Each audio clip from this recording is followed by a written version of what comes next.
Alright guys, so I got a request to do the top 5 iPhones list.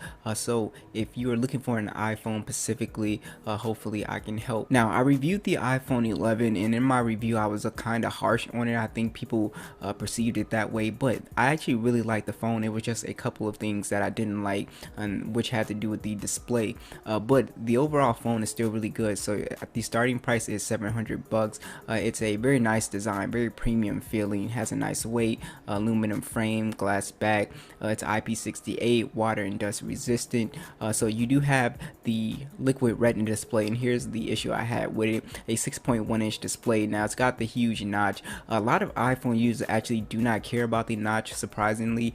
So if that's something that does not bother you, then this is an excellent phone still. So it's a 720p display, 326 for the PPI, and it's a very nice color accurate display, and it's actually extremely bright as well. So it's a good display. It's just a little bit outdated. There's phones that are $200 with 1080p and then that notch, but overall, you know, if that stuff doesn't bother you, then this is still a really good phone. So you do have the latest version of iOS 13, of course, and here's why I praise the iPhone. That Apple A13 chip is just insanely fast. I mean, it launches games, applications extremely fast, especially games. So I was very impressed with that. You do not have SD card support, obviously, and you have 64 gigs of built-in storage. Most iPhone users are using the cloud, so this shouldn't be a problem. 4 gigs of RAM. You also have a dual 12 megapixel camera. Now the cameras on here are very nice. You have that ultra wide camera as well, and the image quality, dynamic range, color accuracy, everything is spot on with this phone. I was very impressed. That's one of the reasons why iPhones do so well. And you also have pretty good video, some of the best video as well in smartphones. This phone does have the stereo speakers. It is some of my favorite speakers on any smartphone. Very loud, crystal clear. You do not have the 3.5mm jack. You do have NFC on board as well, so you can use Apple Pay. The Face ID is extremely fast. You have surprisingly excellent battery life with a 3110 milliamp battery. Will get you through a day and a half, no problem. It is 18 watts fast charging, so you'll get 50% in 30 minutes, and you of course have wireless charging as well. So this phone is an overall beast if you're an iPhone user. Alright, so next is the iPhone 7. So you can get this on Amazon for around $200, but I recommend being a little riskier and going on eBay. That's why I got mine for $137. So the iPhone 7 is surprisingly an excellent phone. It's still one of my favorite compact phones. Now you've got an aluminum body on here, which feels really good. Still has a nice weight, very solid. It's IP67. You do have the 720p retina display at 4.7 inches, so very small for today, and it's a pretty bright display as well. I really like it for outdoor use. You do have iOS 13.3, which is very nice. So this phone actually came out in 2016, still has the latest version of iOS, so how impressive is that? You still have the Apple A10 chip. If you saw my gaming video of this actually plays games on high except Fortnite, and it's very good. So if you're into gaming on, like, you know, a smaller display, this will be perfectly fine. You do not have micro SD support. 32 gigs on the base model, 2 gigabytes of RAM. This phone never showed any signs of slowing down with iOS 13. It's actually pretty snappy. 12 megapixel camera is decent. It's actually pretty good. It's on par. It's pretty color accurate. You can even shoot in 2160p, which is nice. The front facing camera is actually pretty good as well for selfies, and that shoots in 1080p. Now you have stereo speakers. Now they're not as loud as the iPhone 11s, but they are pretty loud and pretty crystal clear, so I really like those as well. You have the Apple Pay on here.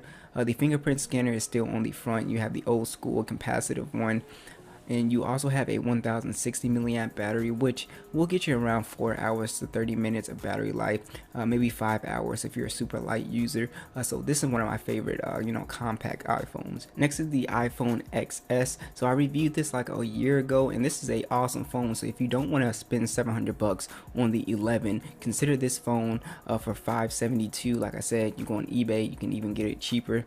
Now this has a really good design. I actually like it more than the iPhone 11. 11. It's the stainless steel frame. You also have IP68, and the difference between this one is that you have the Super Retina OLED display. So that's a big difference between that IPS display on the 11. So consider that you have pretty much a better display on the iPhone XS. It's a 5.8-inch display. It's actually 1125 by 2436. 458 for the PPI. So as you can see, it just blows the iPhone 11 display out of the water for a much lower price. You also have the latest version of iOS. The Apple A12 chip will play everything on high, no problem.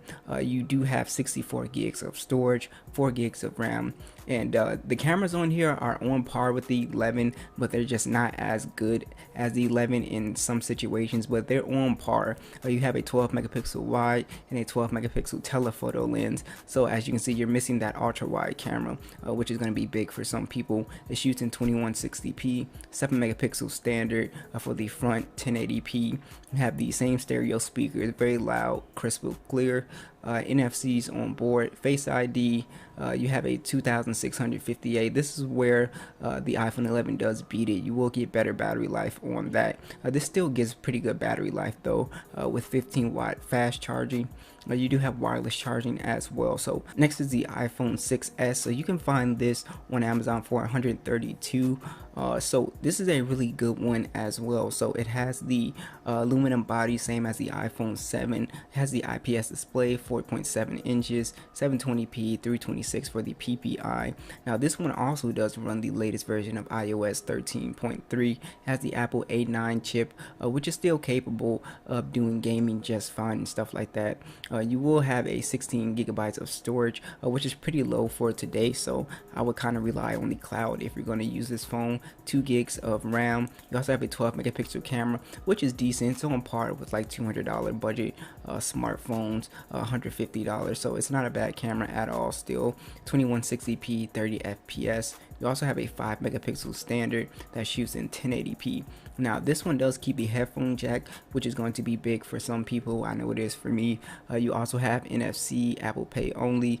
Now you have a 1715 milliamp battery, which will probably get you through a day. It's not going to be super impressive. Next is the iPhone 11 Pro Max. So this is the big boy, the ultimate iPhone. So if you really have the cash, I recommend, if you can't really buy it straight up, then don't buy it. I always see a ton of iPhones on eBay, bad finance. So if you can't afford it, I would just go with the 11 or the XS. So this is the big boy, stainless steel frame, IP68, has a Super Retina XDR OLED display. It's a very nice display, 6.5 inches. It is a full 1080p display, 458 for the PPI. Very bright, just a beautiful display.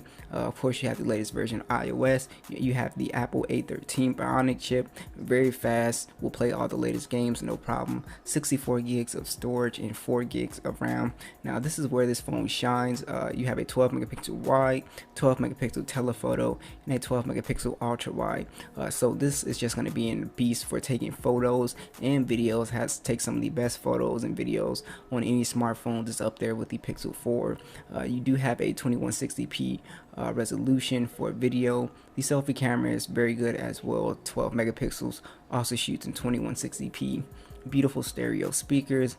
You have Apple Pay as well as a massive 3969 milliamp battery. You're getting some of the best battery life out of any iPhone. So you also have the wireless charging on here as well. So like I said, this is going to be the big boy, the best iPhone you can get, but you're going to be paying a grip $1,000+ after taxes. So like I said, you can't buy it straight up. Really just get the 11 because it's pretty much the same minus the ultra wide and the display. So thanks for watching. I will catch you guys in the next one.